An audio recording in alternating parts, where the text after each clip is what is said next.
egípcias e artefatos incas no Museu de Nova York. Lanternas japonesas e chicletes americanos nos bazares coreanos de São Paulo. Imagens de um vulcão nas Filipinas passa na rede de televisão em Moçambique.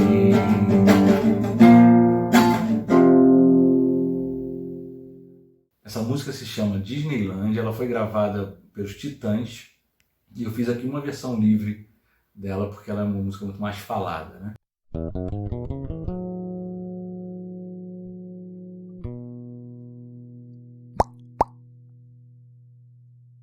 Bom, então, Disneylandia, essa música que eu toquei agora aí, é uma música bem diferente, mais falada, né? Ela foi gravada pelos Titãs, a composição da maioria dos integrantes dos Titãs na época, né? Com Arnaldo Antunes também. Bom, o que ela fala, né? Ela está falando: filhos de imigrantes russos, casado na Argentina com uma pintora judia, casou-se pela segunda vez com uma princesa africana no México, música hindu contrabandeada por ciganos poloneses, faz sucesso no interior da Bolívia. Ou seja, está falando de intercâmbios culturais aí intensos, né, e misturados. Depois, múmias egípcias e artefatos incas no Museu de Nova York, aí no caso apropriação, né, de elementos culturais pelos museus, no caso museu americano, né? Aí depois, lanternas japonesas e chicletes americanos nos bazares coreanos de São Paulo. Está falando de mercadorias aí que circulam no mundo. É japonês, é americano, está sendo vendida num bazar que é coreano, mas está em São Paulo, né?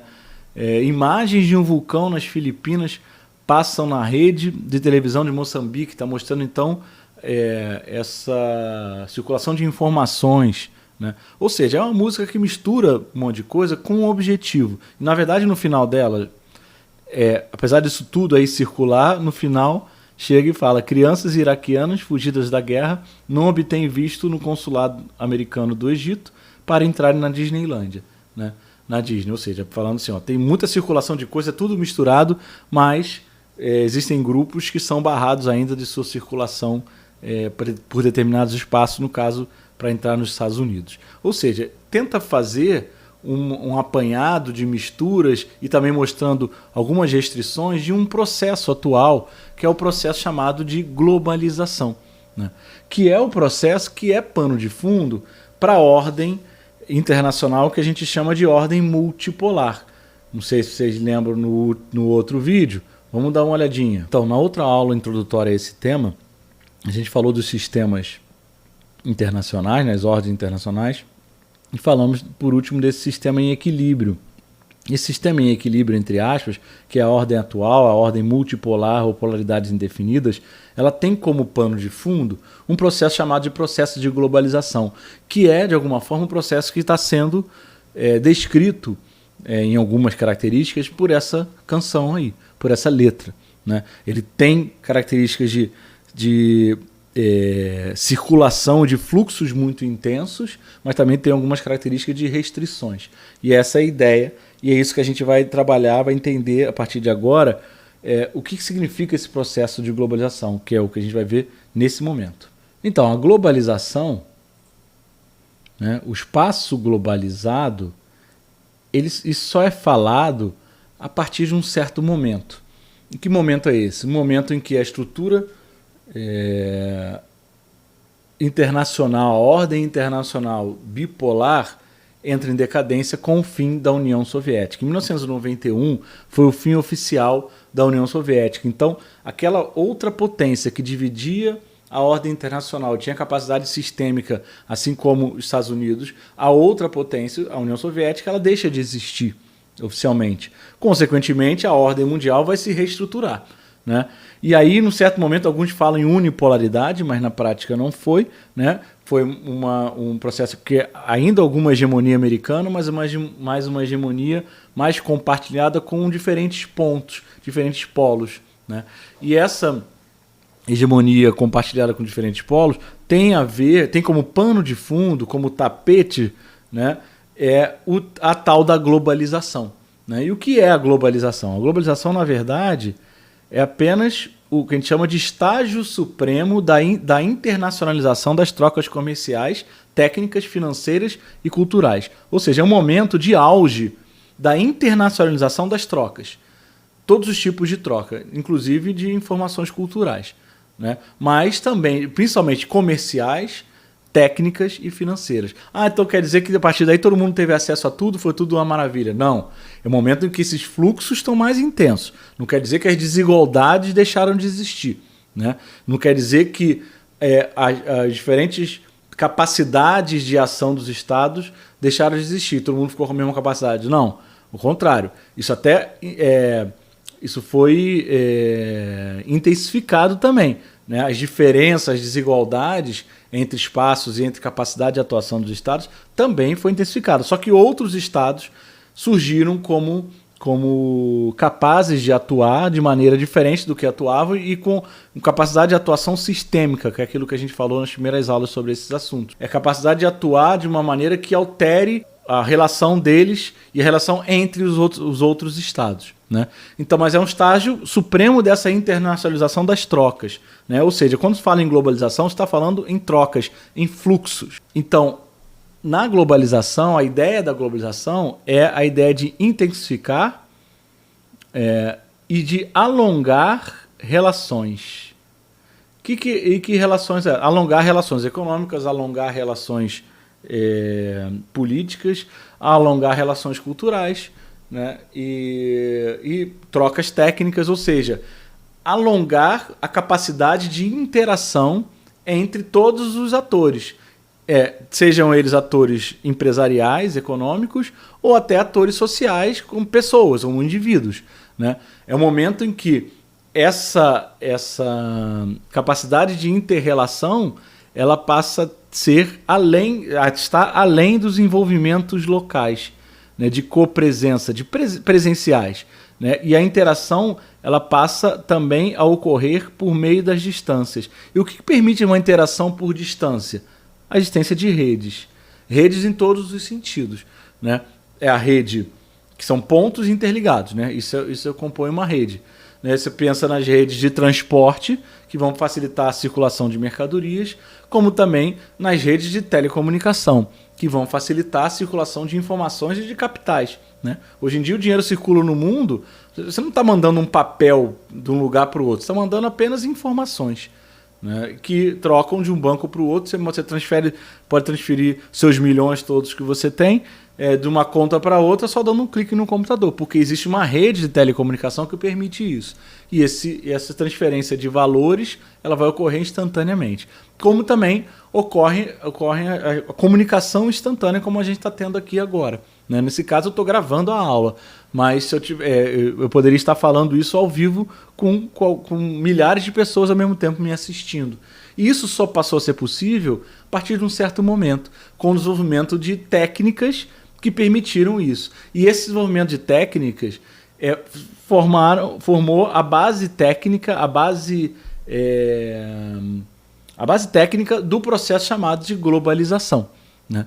E qual foi a base técnica da globalização? O desenvolvimento dos meios de telecomunicação e de transporte, formando redes mais intensas e redes mais eficazes. Essa formação de redes mais intensas e eficazes permitiu o alongamento das relações sociais, o alongamento das relações econômicas. Ou seja, eu não preciso me relacionar apenas com quem está próximo fisicamente. Consigo me relacionar com qualquer pessoa em qualquer parte do mundo, desde que ela esteja integrada nessa rede.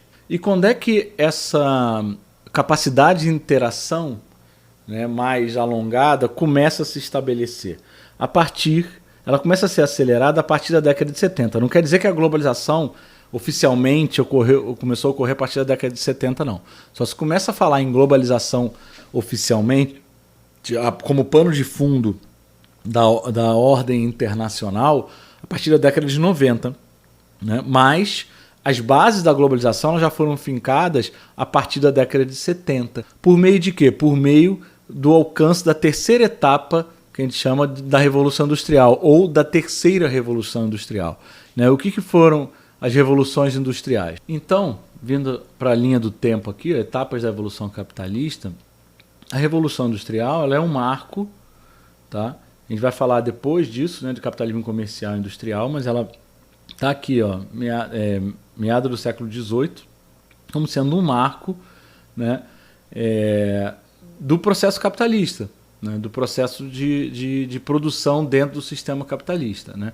Não quer dizer que a indústria só tem em país que era capitalista, o socialismo não tinha indústria. Não, tinha indústria. Tá? Mas dentro do processo de evolução do capitalismo, a revolução industrial ela surge a partir disso, dentro desse processo capitalista, e depois a produção industrial ela vai servir como base produtiva para qualquer modelo. Tá? Mas a revolução industrial, então, a primeira, trouxe essa base, né, deu essa mudança na capacidade produtiva do mundo. A segunda revolução industrial, ou segunda etapa da revolução industrial, alguns chamam assim, ela já vem com outros tipos de indústria como sendo principais, outras fontes de energia, o petróleo, a eletricidade, né?